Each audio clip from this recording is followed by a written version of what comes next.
book group and soul collage workshops where you learn about yourself and your soul through the combination of images. And of course, we will continue to join together every Sunday in the warmth of community and the rituals of worship. At a time when there is less to focus on outside, let's go inside of ourselves, deep inside ourselves, to focus on nurturing our spiritual lives and building our spiritual muscles. What do I mean by spiritual muscles and spiritual lives? I mean the ability to still our thoughts, the ability to pay attention. I mean the discipline of slowing our response times to outside stimulants and influences. I mean self-examination, exploration of our deepest beliefs, excavation of our stuck places. I mean getting back in touch with our bodies instead of hating them. I mean finding new sources of inspiration and renewal. Reading new books full of words that bring us peace, words that fill us with awe, words that challenge us. Working on our ability to listen deeply. Finding new ways to pray. I mean finding what makes us come alive at our core. My colleague Jenny Rankin writes, when we talk about rebooting the spiritual life, we're asking questions about how awake we are, how much gratitude there is in a day, what forgiveness might look like in our lives, how much courage we're able to summon. Each one of us, she says, has a different spiritual struggle. Spiritual writer Thomas More says our spiritual efforts should be aimed at restoring lost bonds of spirit and matter, body and mind, church and home, work and prayer.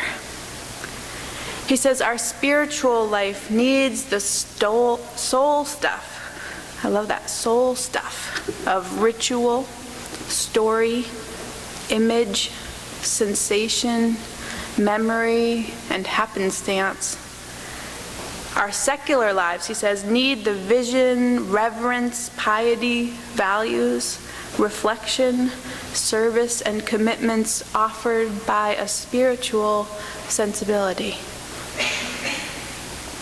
Protestant theologian Samuel Miller says, in the muddled mess of this world, in the confusion and the boredom, we ought to be able to spot something, an event, a person, a memory, an act, a turning of the soul, a flash of bright wings, the surprise of sweet compassion. Somewhere we ought to pick out a glory to celebrate. Let's use this winter to look for those things in our lives again. The flash of bright wings, the surprise of sweet compassion, the glory to celebrate. Now, there's a reading I found this week called Personal Spiritual Trainers. And I don't entirely connect with it, mostly because I really hate going to the gym. So it's hard to see this place as some kind of spiritual fitness center. But I'll share it with you anyway, and then explain why I still kind of like it, despite some of the disconnects. Reverend Nathan Walker writes, when you come to me, come not with the expectation to have some passive clergy person coddle you into complacency. No. Come to me as your PST, your personal spiritual trainer. I'm serious. I want to see you move. I want to see you root yourself in a community built on moral complexity and to hold one another to the ethic of intellectual honesty. I want to see you move beyond the religious hang-ups of your broken past and use your regenerative spirit to seize the day. I want to see you flex your moral muscles. I want to see you exercise spiritual practices to the point of training your mind and body and spirit to collaborate as a single, integrated, and dynamic entity. I want to hear you articulate your beliefs. I want to hear you articulate your faith to the point of having moral relevance. I want to know that you are engaged in the moral issues of our time. I want to know what makes you afraid. I want to know if you are cultivating your doubts and your questions so that when you do take a stand, we can all trust your authenticity. I want to know the intricacies of how you are treating other people. Have you learned new ways to better your relationships? If so, share them. I want to know if you have learned to like yourself. Have you learned to love yourself? I want to know if you feel alive. I want to know if you feel like you belong, like you feel like you matter.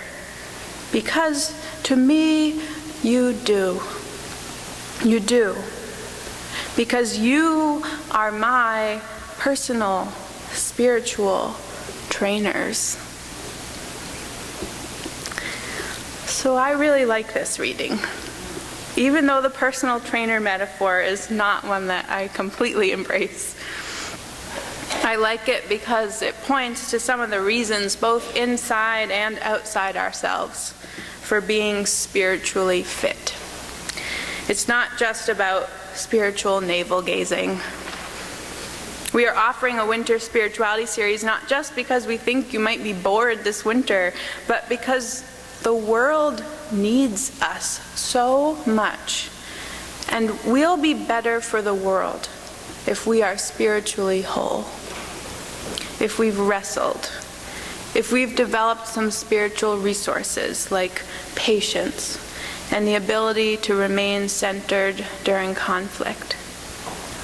If we each already feel like we existentially belong, we can use all that extra energy that used to be taken up by worrying that we don't belong to do some extra good in the world, to be better friends, better partners, better activists, and better listeners. So I like that. And I like that this minister who wrote it realizes that the people in his congregation are his spiritual teachers, because you are definitely mine. So it doesn't matter how many of us are left. We are here to teach each other, to learn together, to grow together, to reboot together. And remember, a lot of this is about what openness we bring to the experience. Sometimes our reboot moments will be surprises. My friend Robin, who is currently one of my heroes because she is a minister and a mother of twin toddlers at the same time, wrote this to me the other day. I didn't get to meditate this morning, but I did pick Cheerios off of a patterned beige high pile carpet, one by one. Spiritual practices sometimes find us. So this quiet, empty winter has found us. What are we going to do with it? Just like turning off the computer for a minute is completely within our capability, The tools of spiritual deepening are not beyond us either. Here's how we'll do it. Attention, beauty, being present, compassion, connections, devotion, enthusiasm, faith, forgiveness, grace, gratitude, hope, hospitality, imagination, joy, justice, kindness, listening, love, meaning, nurturing, openness, peace, play, questing, reverence, shadow, silence,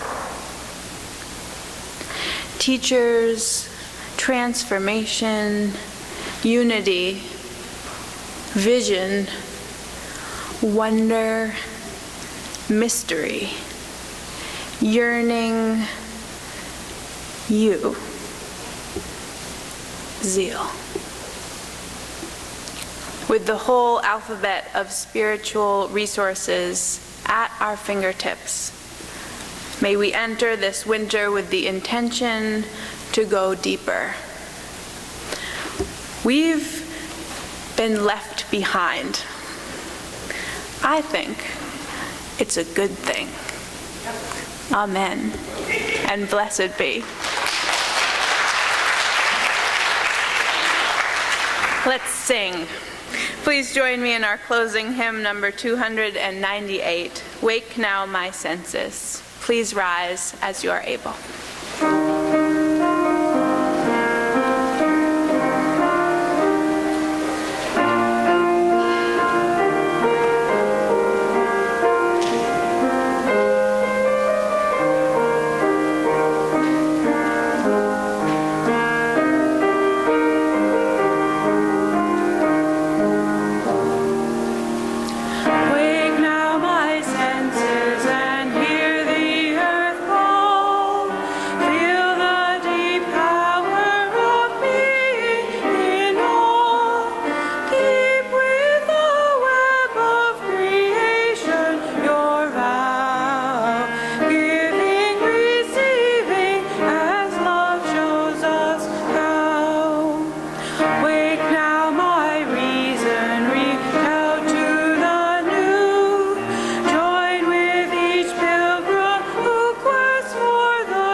Wake now my conscience, justice my guide.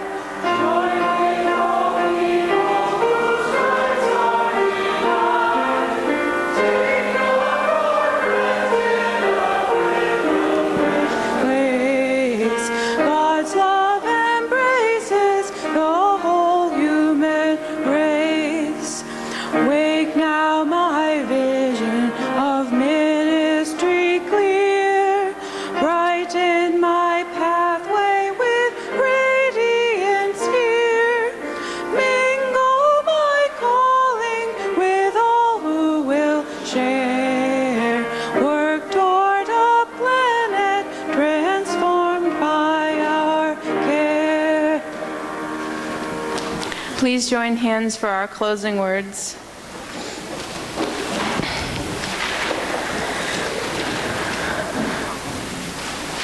When in doubt, okay, go for it. When in doubt, reboot. And when we wake our senses, our reason, our compassion, our conscience, and the vision of our ministry. Let's go out into this empty town and bring our ministry with us. Reboot. Go in peace.